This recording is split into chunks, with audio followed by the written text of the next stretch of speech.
Hi friends, இப்போ நம்ம பிரியாணி சமைக்க போகிறோம். ஃபஸ்ட்டு விறகு எடுத்து வச்சுக்கலாம். வாங்க, விறகு கீழே வச்சுக்கணும்.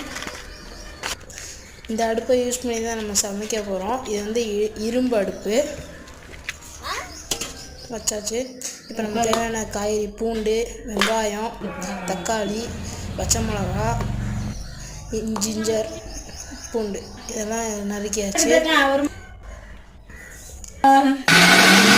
பூண்டு மிக்ஸி ஜாரில் நல்லா அரைச்சிக்கலாம். தேவைப்படுற எல்லாத்தையும் எடுத்துகிட்டு வந்து வச்சு அடுப்பை பற்ற வச்சு சமைக்க ஆரம்பிச்சிடலாம்.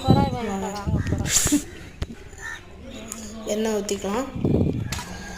அடுத்து நம்ம தேவையான ஸ்பைசஸ் போட்டுக்கலாம். நல்லா கொஞ்சம் வதக்கணும். நல்லா வதங்கிட்டோம். அதுக்கப்புறம் இப்போ ஆனியன் போட்டுக்கலாம்.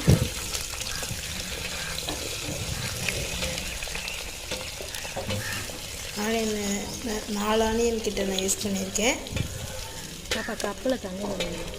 ஆனியன் நல்லா கோல்டன் ப்ரௌனிஷாக வரந்தட்டிக்கு நம்ம வதக்கணும் ஃப்ரெண்ட்ஸ். இப்போ எல்லா காய்கறி, எல்லா ஸ்பைசஸ், பொடி எல்லாமே போட்டாச்சு. நல்லா வதக்கிட்டு நல்லா வதக்கியாச்சு. இப்போ தண்ணி ஊற்றி ரைஸை போடலாம்.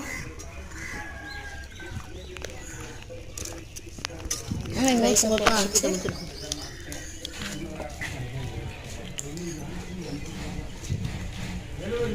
நல்லா ரைஸை 3 தடவை வாஷ் பண்ணிக்கோங்க. வாஷ் பண்ணிட்டு போடுங்க சாப்பாடில்.